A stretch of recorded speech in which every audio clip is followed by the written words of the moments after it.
Let's take a look at Chris Boucher, one of the lone, if maybe the only bright spots on the Toronto Raptors this year. A man who has risen to the occasion and now is in serious contention to win the Most Improved Player award, the Sixth Man of the Year, Defensive Player of the Year, and MVP.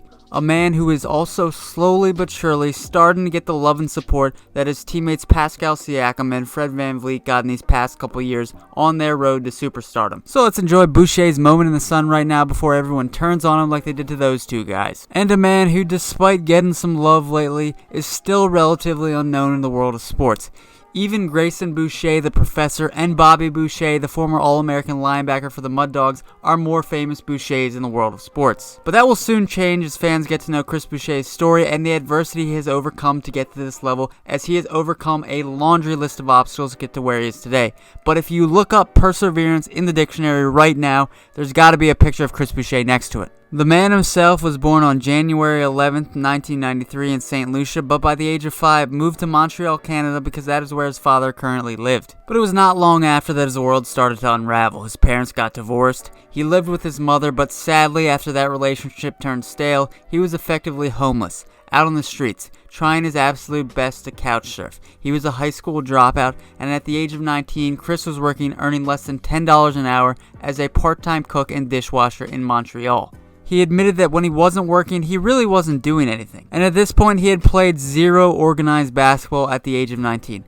Now, there's nothing wrong with struggling to find your footing as a young person in this world. 19 years old, that is still plenty of time to turn dark moments into positive ones. But a 19-year-old wandering through life with no organized basketball experience has a 0.0000001% chance of ending up as a professional basketball player. That is anywhere in the world. The odds of even sniffing the NBA at that age with no experience has to be even lower. The timeline just wouldn't make sense, being that starting to play organized basketball at the age of 19 would leave you skill-wise leagues behind thousands and thousands of players across the country and the world that have been grinding it out since they were little. I mean, if you're a 19-year-old who has never played basketball before, I feel pretty confident saying your window to the NBA is pretty much closed. So thank God I wasn't a personal friend of Chris Boucher to rain on his parade, because his story is once in an ever. Once in 3 lifetimes. Having only played in city parks and rec centers by the age of 19, after being invited to play at a tournament in the July of 2012, he got noticed. He was shortly thereafter recruited, at this time he was actually living with his dad, to Alma Academy, and that is when his new basketball career greatly accelerated. He played 1 year at New Mexico Junior College, then to Northwest College in Wyoming, where he averaged 22.5 points per game on 58% shooting from the field and 44% shooting from the three. That was, of course, to go along with 11.8 boards per game. He won the National Player of the Year for his league, and at that point, D1 offers started to roll in, and he landed at Oregon. My boy is a duck. No shout out to Chip Kelly whatsoever. And it was in Eugene, Oregon, where his 6'10", 200-pound lanky unicorn frame was able to showcase his versatile skill set on the national stage.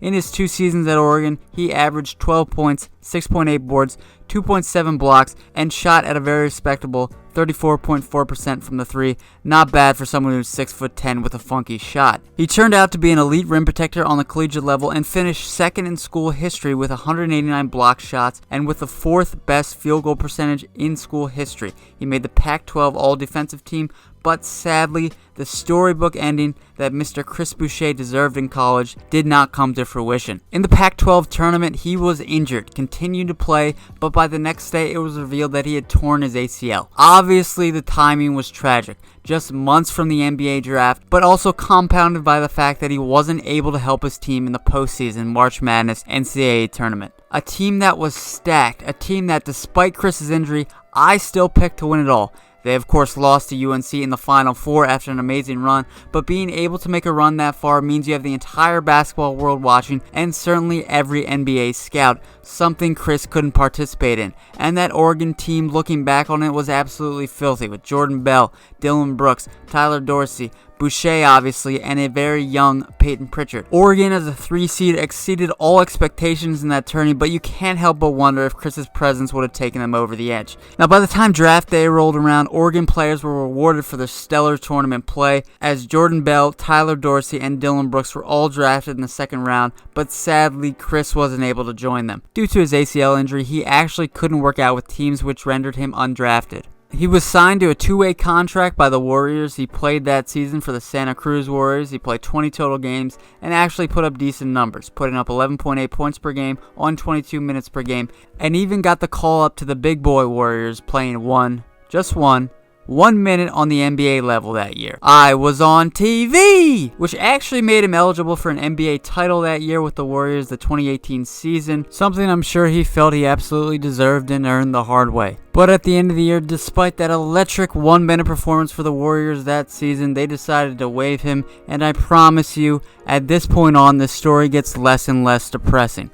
By the end of the season, he was waived, did some reflecting, and admitted he spent a good portion of his energy last year just being angry at the situation of not getting minutes at the next level rather than focusing on the task at hand. To get waived was probably a huge wake-up call for him and put things into perspective. He was right on the cusp of NBA stardom in the G League, and overcoming those obstacles was probably minuscule when comparing all he had been through in the last decade or so. His mentality changed, and it clearly worked as he went on to win the NBA G League MVP, the Defensive Player of the Year award in the G League. He also went on to play 28 games with the NBA level Raptors that year, and again won an NBA title. That's a second ring in 2 years. By the 2019-2020 season, no more of that G League crap. He played significantly more for the Raptors in 62 games, averaging 13.2 minutes and 6.6 points, even dropping 25 and 19 in 2 of the Raptors' last 3 games in the bubble. But still, 6.6 points per game at 27 years old is hardly a stat that bursts off the page. You're not going to be like,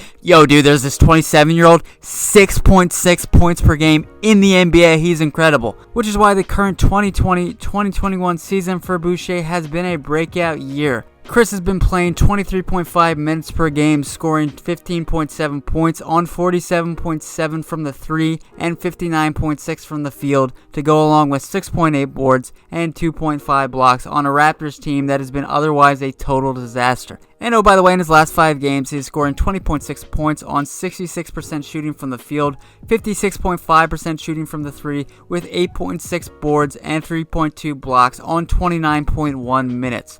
Most Raptors fans thought Chris would keep improving, but I seriously doubt most thought he would be this good. For a guy to turn 28 this year and take that monumental of a leap like he did, nobody really could have expected it. It comes from a strong self-belief and his teammates believing in him. Fred Vanvleet said when he first saw him, he knew he was going to be special. And Boucher right now is doing things very atypical for the most part of a guy his size. Sports Illustrated said this. I didn't say this. Sports Illustrated did. Blame them. Saying at 6'9", 200 pounds, he looks more like the inflatable tube man than an NBA big. Ouch. And the strides he has made on defense this season are to me the most impressive. A guy with his size and his height, I think it would be physically impossible to play better defensively than he has been doing this year. Nobody knows his game and his body like he does. He is really reading the offense very well. He can guard the perimeter pretty well as in the paint at a very high level.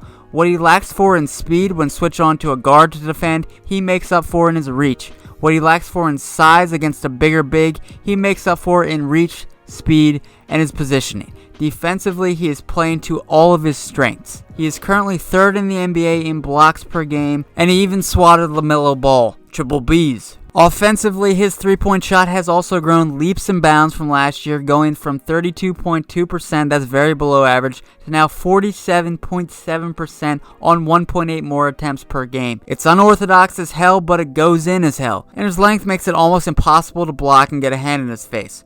One thing he does need to improve on, though, is his fouling, because per 36 minutes he's averaging about 4.3 fouls, which is actually down significantly from 5 fouls per 36 minutes last year and 6.8 2 years ago, but something he needs to keep working on and improving. Now, despite all of this and playing a total of 103 total NBA games, he has started exactly 0 games he has actually started at the NBA level. Despite his great play, Coach Nick Nurse currently prefers to start off with a bigger lineup of mostly Aaron Baines at the 5, occasionally Alex Len, but mostly Aaron Baines. There are certainly pros and cons going with a smaller Boucher-led lineup to start the game, but statistically the Raptors are better when Boucher is on the floor. That's just facts, folks. That's just the science. I don't know if Nurse has bet his house that Boucher would win Sixth Man of the Year and needs to keep him on the bench to start the game to secure his financial independence in the future, but I think slowly but surely Boucher will start games as the season goes on for the Raptors. And as for the Raptors, the Toronto Raptors, the Tampa Bay Raptors, wherever the hell they're playing, they are 4-8 this year and have struggled very hard. On paper, they are far too good of a team to miss the playoffs this year in the East. Most of the games they have lost have been close, heartbreaking ones, so hopefully they learn from them and look to keep improving. Kyle Lowry said a few weeks ago that the Raptors were swaggerless. I think they just need to find some direction. They're going to keep improving. They're going to keep getting better. I think a lot of the hate directed towards Pascal Siakam and other members of the Raptors has been pretty extreme. They'll get off to a slow start, sure, but I think they will eventually rebound. They're too good and they're too well coached to not improve on this year and make the playoffs. As for Mr. Boucher, everyone is so proud of him and everything he has accomplished because nothing was given to him. But, at 28 years old currently, you wonder how long he can keep playing at this level. Perhaps he is actually in his athletic prime right now. He is going to be an interesting one to watch out for. Currently right now, the Sixth Man of the Year and the Most Improved Player awards are heavily contested awards, but he deserves to be right in that conversation, as well as a conversation for currently being on one of the first or second team all-defensive teams. He's playing that well this year. I'm sure other guys in the NBA will have more to say about it as the season goes on, and I certainly hope his story gets more press as the season goes on because it is inspirational, and I think everyone can take a little piece of motivation out of his journey. And thank you, Mr. Boucher. That is the video. Thank you so much for watching. Like, comment, and subscribe. Check out the website. Thank you so much.